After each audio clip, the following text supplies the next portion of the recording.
এই উদ্যোগটা দেরিতে হয়েছে, আমি বলবো হালিদা আপা আজকে যে কাজটা করেছেন, এই বইটা যদি আরো 10 বছর আগে পেতাম, হালিদা আপাকে যদি আরো 15 বছর আগে পেতাম, আমার মনে হয় আরো 15 বছর আগে আমাদের তরুণ প্রজন্ম, আমি এক সময় তরুণ ছিলাম, আমি যখন কাজ করতে গেছি তখন কিন্তু সাদাবাহার বাড়ির আঙ্গিনাটা খোঁজার জন্য আমি বিভিন্নভাবে খোঁজ করেছি, ক থেকে খ, খ থেকে গ, মানে A to Z খোঁজ করেছি। খোঁজ করতে করতে করতে আমি 2013-14 মাঠে ময়দানে কাজ শেষ করে শিরিন জাহাঙ্গীরের সন্ধান পেলাম। আমি কৃতজ্ঞতা জানাই শিরিন জাহাঙ্গীরকে, তিনি তার তরফে, তিনি তখন সেখানে অফিসার হিসেবে কাজ করেছিলেন, সহকারী পরিচালক হিসেবে সাদাবাহারে কাজ করেছিলেন, নারী পুনর্বাসন বোর্ডে উনি কাজ করেছিলেন, এবং তার স্বামী এস জাহাঙ্গীর, যিনি খুব কাছ থেকে বঙ্গবন্ধুর পাশে থেকে এবং বিচারপতি সোহান এম সোহানের সাথে খুব সাথে থেকে কাজ করেছেন। এই দুজন ব্যক্তির মাধ্যমে 2014 সালে সন্ধান পেয়েছি সাদাবাহারের প্রত্যক্ষদর্শী কাজের। তখন আমি আপাকে খুঁজেছি এবং আপার ইন্টারভিউ করবো বলে আমি বারবার বিভিন্নভাবে যোগাযোগের চেষ্টা করেছি। দেখা গেল যে আপা দেশের বাইরে বিভিন্ন প্রফেশনাল কাজে ব্যস্ত আছেন। তো আমি তখনই মাথায় রেখেছিলাম যে আপা আপনি যদি, আমি দেরি করেছি, অপেক্ষা করেছি, আমার একটা বই আছে বঙ্গবন্ধুর ভাবনায় নারী উন্নয়ন ও স্বাস্থ্য ব্যবস্থা, বইটা আমি 10 বছর সময় অপেক্ষা করে লিখেছি, কারণ আমি চেয়েছি হালিদা আপাদের মতো যারা প্রত্যক্ষদর্শী, যারা ঘটনা কাছ থেকে দেখেছেন, ম্যালকম কোর্স, জেফ্রি ডেভিডকে কাছ থেকে দেখেছেন, তাদের প্রত্যক্ষ বয়ানে ঘটনাগুলো তুলে ধরার। তো অবশেষে 2019 সালে বইটা প্রকাশ হয়েছে এবং এর মধ্যে আপা ফিরে এসেছেন। আপা কিন্তু যোগাযোগ করেছেন আমার কাছে এবং ভালো লেগেছে যে উনি সময়ের সাথে বিষয়গুলোকে, মানে ঘটনাগুলোকে তুলে ধরার একটা তাগিদ বোধ করেছেন। সেই তাগিদ থেকে কিন্তু উনি আমাকে খুঁজে নিয়েছেন যে কেকা আপনি একসময় আমাকে খুঁজেছিলেন, আমি তো তখন ছিলাম না, আমি এসেছি। সেই সুবাদে আপার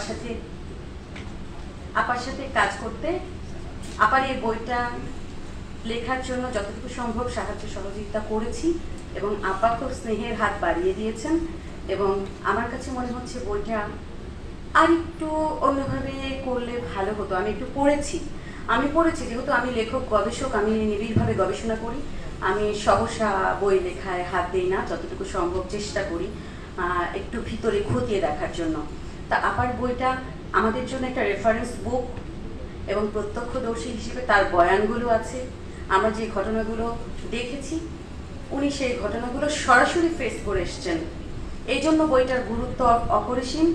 এবং এই বইটাকে আমি মনে করি আরেকটু কলেবরে যদি আরেকটু বাড়ানো যায়, অথবা আরো 2-1 প্রত্যক্ষদর্শীর বয়ান নিয়ে তুলে ধরা যায়, বইটা নিঃসন্দেহে ইতিহাসের স্মারক হয়ে থাকবে। আর বঙ্গবন্ধু শেখ মুজিবুর রহমানের কথা তো আসলে এই ক্ষেত্রে না বললেই নয়। 1972 যুদ্ধ বিধ্বস্ত দেশ যখন স্বাধীনতার পরপরই, 19 ডিসেম্বরে স্বাধীন হলো, ফেব্রুয়ারি মাসে কিন্তু উনি মৌখিকভাবে ঘোষণা দিলেন যে আমরা বীরাঙ্গনাদের, নারীদের আমার পরিচয় লিখে দাও। যে মেয়েদের নিতে চাচ্ছে না, পরিবার, স্বজন, স্বামী কেউ নিতে চাচ্ছে না, তখন কিন্তু উনি নির্দ্বিধায় বলেছেন যে মেয়েদের প্রত্যেকের বাবার নাম, আমার নাম লিখে দাও। এই যে একটা উদ্যম, 18 ফেব্রুয়ারি মৌখিকভাবে উনি ঘোষণা করলেন, 28 ফেব্রুয়ারি প্রজ্ঞাপন হয়ে সেই সাদাবাহার নারী পুনর্বাসন বোর্ড থেকে আজকের মহিলা বিষয়ক অধিদপ্তর। এই যে দীর্ঘ চলার পথে একজন হালিদা হানম, হালিদা আপার যে অবদান আছে, তিনিও যে সেই বোর্ডের সাথে ছিলেন।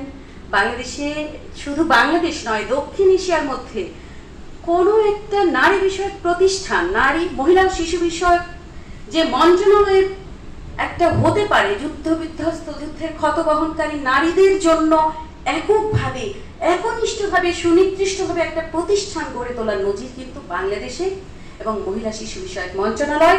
এবং আজকের প্রতিনিধিরা জেনে খুশি হবেন, 71-এ নির্যাতিত নারীদের পুনর্বাসন, সহায়তা, চিকিৎসা সব কিছুর মাধ্যমে নারীদের শরীরে মনে যে মলম দেওয়ার ক্ষত সারিয়ে তোলার উদ্যোগ নেওয়া হয়েছিল, তারই ধারাবাহিকতায় আজকের নারী, মহিলা শিশু বিষয়ক মন্ত্রণালয়। কথা বললে ফুরাবে না, আমি জানি অনেক গুণীজন আছেন, আমি আসলে এই জন্য সবার নাম ধাম ছাড়াই বলেছি।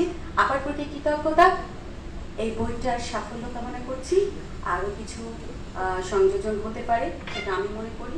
সেই ক্ষেত্রে আপা যদি কোনো ধরনের সহযোগিতা থাকে আপনার জন্য আমার হাত বাড়ানো থাকবে। আর আপনি আমাদের সবসময় স্নেহের চাদরে রাখবেন, এই প্রত্যাশা গুণীজনদের প্রতি অনেক অনেক শ্রদ্ধা, ভালোবাসা, দোয়া রাখবেন। সবার জন্য শুভকামনা।